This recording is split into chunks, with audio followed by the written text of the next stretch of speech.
What are the principles whereby we can navigate in the space of all possible experience and experience slaves to serve their masters and to serve their Christian masters especially well?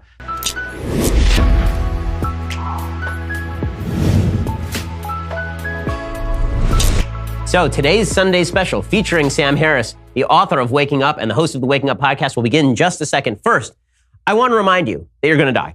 I am just going to tell you right now, it's going to happen. I thought they should be tortured. But if you're going to die, it's an even worse thing. Galileo was shown the instruments of torture and put under house arrest by people who refused to look through his telescope, right? I mean, so that was the... having sex with a dead chicken. But it still disgusts you. Like, or right. I mean, to take it out of the moral sphere for a second, if I told you, well, I have Jeffrey Dahmer's sweater. It's been dry cleaned. Would you like to? Would you try it on? Right? I mean, I think you and I will be fine, right? I'm very optimistic about our having conversations like this, and this channel and media having a kind of a durable interest for people.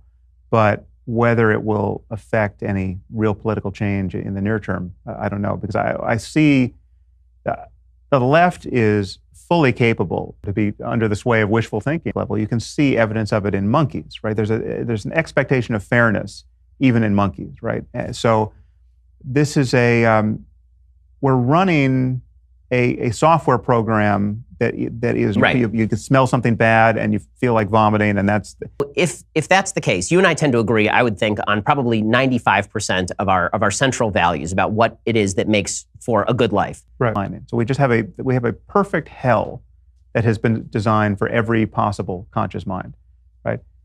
I call that the worst possible misery for everyone, right? A lot of people don't want freedom. A lot of people don't want pleasure. A lot of people are willing to forego those things in favor of a higher pursuit. Well, virtually every major university in the Western world was sponsored by this monster. Or is it, back to my original argument, the fact that we grew up probably 10 miles from each other in a city that was built in a country that was built by people who go around murdering their neighbors and raping their sisters with horrible, horrific human carnage.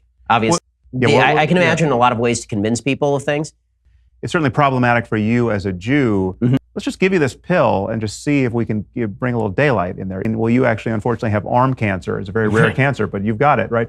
You would feel that there's a perfect turtle, right? I mean, I agree with you. And this kind of thing is very likely coming, by the way, right? It's not worth touching, right?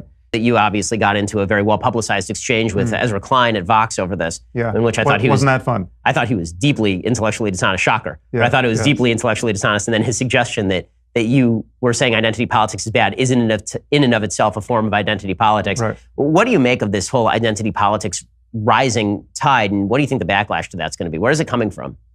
Where everyone's a heroin addict, perfectly medicated, that's not good. You have a masochist who wake up one day and even write a book which suggests crazy utterances. Which is the fact that nothing sticks to him. It surprises me every day. Well, we are definitely going to have you back for a much longer conversation. It's really a pleasure to have you here. Thank you so much. Likewise. For folks who don't know Sam's podcast, I'm sure you do. It's Waking Up. Sam's podcast is the Waking Up podcast, and his most recent book is Waking Up. Yep. So check that out. Sam, thanks so much for stopping by. Really is a pleasure to see you. Yeah.